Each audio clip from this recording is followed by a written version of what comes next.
አብርሽና ፍቅር ሊሞሸሩ ነው። የሰርግ ዝግጅታቸውን በማጠቃለል ላይ ይገኛሉ።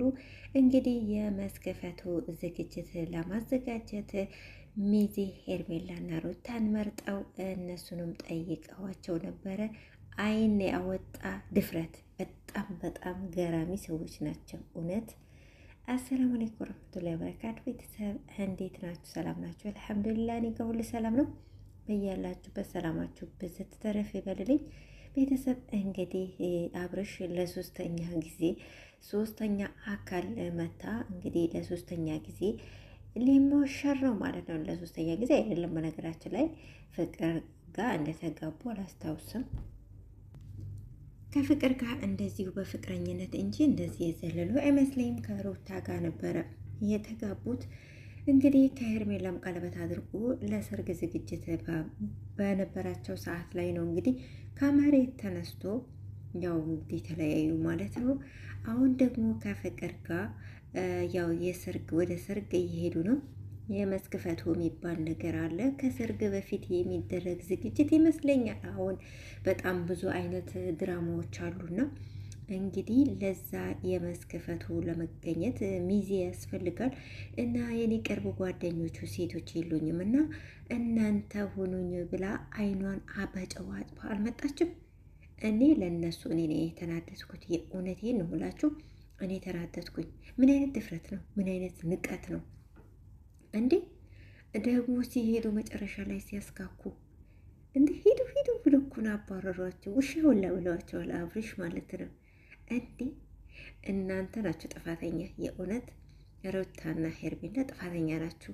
እነሱ ነው ባሏችሁ ቁጥር ምን ያንቀለቅላችኋል? ለምን ትሄዳላችሁ? አትሄዱ። በቃ ራሳችሁን አስከብሩ።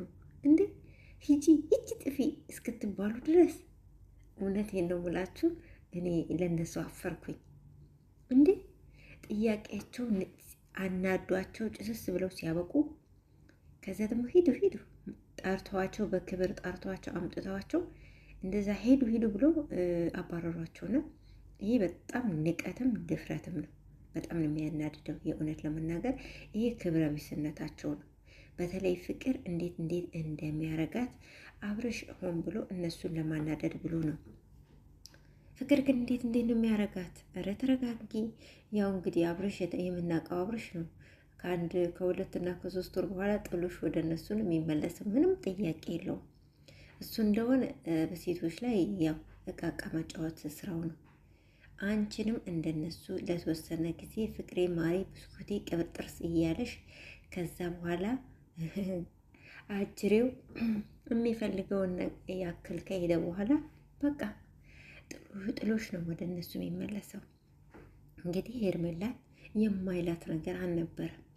በጣም ሲያደንቃት ነበረ ከሩታ ጋር በተለያዩበት ሰዓት ማለት ነው። ከእሷ ውጭ ወደ ውጭ ነበርና እኛም እያለ ነበረው እንዴ ካሁን በኋላማ ወደ ሩታ አይመለስም እያለ ነበር። ግን በአንድ ቀን በአንድ ሌሊት ሩታ ቤት ሄዶ ይቅርታ ጠይቆ ታርቀናል ብሎ ተመለሰ። ከዛ ታመምኩ ብሎ ድራማ ሰራ። 1 ሳምንት 15 ድረስ ማለት ነው። እና ይሄ ገራሚ ሰው ነው። እሱን አምነሽ ብዙ አትንጣጪ፣ ተረጋጊ። ፍቅር የምትባዩ ሴትዮ ማለት ነው። እና ደግሞ ሩታና ሄርሜላ ልታከብራቸው ይገባል። ይሄ በጣም በጣም ስርዓትና በጣም የሆነ በቃ ላይ ጋጠወጥ የሆነ ንግግር ነው ስታወራቸው የነበረው፣ በተለይ ሲሄዱ ማለት ነው። እንዴ በመጀመሪያ በየትኛው ሀገር ነው? በየትኛው ሀገር በዓለም ላይ ማለት ነው እንደዚህ አይነት ድርጊት አይደረግም። አንዲት ሴት ለምትወደው ወንድ ሌላን ሴት ሲያገባ ሚዜ ሆኖ አታውቅም እንዴ? እንዴት ሆኖ በምን ሂሳብ? አንቺ ጭንቅላት የለሽም? አታስቢም እንዴ? ጭንቅላትሽ ለእንትን ነው ማነው? ለእንትን ብቻ ነው እንዴ? ምንድን የሚባለው ለጌጥ ብቻ ነው እንዴ የተቀመጠው? አታስቢበትም እንዴ? እንዴት ሆኖ ነው? በምን ሂሳብ ነው እነሱ የሚወዱትን ወንድ አንቺ ነጥቀሻቸው ከዛም ለአንቺ ሚዜ የሚሆኑልሽ እንዴ? ምን ጉድ ነሽ? ምን አይነት ቄል ራስ ነሽ? የእውነት ነው የምላችሁ። ፍቅር ራሱ አናዳኛለች ማለት ነው። ማለት ማሰባባ ራሱ ያናዳል። ማሰባ እኔ ጓደኛ የለኝም። ምን አገባቸው ለአንቺ ጓደኛ ስለሌለሽ? አንቺ ጥሩ ሰው ባትሆኚ ነው ጓደኛ የሌለሽ። እውነት አንድ ሰው ጥሩ ካልሆነ ጓደኛ አይኖረውም፣ ወይም ከሰው ጋር ማይጨመር ከሆነ ምናልባት አልሙሂም ወጣም ወረደም እኛ ኢትዮጵያኖች ብዙ ጊዜ ሴት ሆኑ ሴት ጓደኛ ይኖረዋል፣ ወንድም ሆኑ ወንዱ ጓደኛ ይኖረዋል ማለት ነው። እንደኛ እንኳን በሰው ሀገር አይደላለሽው ሀገርሽ ቁጭ ብለሽ ጓደኛ እንዴት አይኖርሽም? አንድ ሰው ወጥቶ ከማን ይገባል እንዴ? እና ከእናንተ የተሻለ ጓደኛ የለኝም፣ ከእናንተ የተሻለ ጭራሹን ማለት ነው። እነሱ ጓደኞቹ አሁኑ ቁጭ አሉ ባንዴ ማለት ነው። እነሱ እኮ ጠላትሽ ናቸው። ጠላቶቻቸው ነሽ አንቺ። እነሱ አንቺ ጠላታቸው ነሽ። እንዴት ሆኖ ነው ለአንቺ ጓደኛ ሚዜ ሊሆኑ የሚችሉት እንዴ? እኔ እኮ ግርም የሚል ሀሳብ ነው።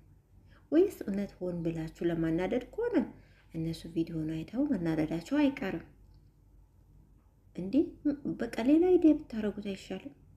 ለማንኛውም ብቻ ፍቅር ተብዬው በጣም አናደኛለች። የእውነቴን ነው የምላችሁ። አብርሽ ተብዬው ደግሞ ያው እንግዲህ ነገ እነሱ ጋር ተመልሰ ይቅርታ ስጠይቅ እናይሃለን። እዚህም እዛም ያው ተልከስከስ የሆነ ልክስክስ ነገር ማለት ነው እንዴ። ገና የመስክ ፎቶ ይላል እንዴ? ድጋሚ አሁን ሙሽራ ምናምን ሊባል እኮ ነው። ከዛስ 2 ወር ሳይሞላው በቃ ትቷት ወይ ሌላ ሴት ጋር ይሄዳል ወይ ደግሞ እነሱ ጋር ይመለሳል። ምንድን ነው የሆነ የሚያንቀዠቀዥ ነገር አለበት። እሳ የሆነ ነገርማ ነክቶታል ይሄ ሰውዬ ማለት ነው። አንዷ ሴት ጋር እንዳይቀመጥ የሆነ ነገር ነክቶታል። እዚህም እዛ የሚያደርገው ነገር ማለት ነው። ሁሉም ሴቶች እኮ አንድ ናቸው እንዲህ። የእውነት በጣም የሚገርም ሰው ነው። ደግሞ በድፍረት አይናቸውን በጨው አጥበው ሚዜ ሆነኝ ብሎ ሲመጡ አያፍሩም። ይሄ በጣም እንደውም ሩታና ሄርሜላ ዛሬ በጣም ታግሰዋቸዋል።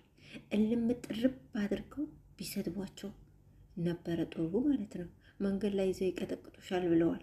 እንደው ባረጓት፣ እንደው ቅጥቅጥ ቢያረጓት ስርዓቷን ያስይዟት ነበር። ደስ ይለኝ ነበር እውነት። እንዴ ምንድነው እንደዚህ እንጥጥ ማለት? ጉድ መጣ። ይኸው የምናውቀው አብረሽ ነው። ነገ ጥሎሽ ሲሄድ እናያለን። ምንም አዲስ ነገር የለውም።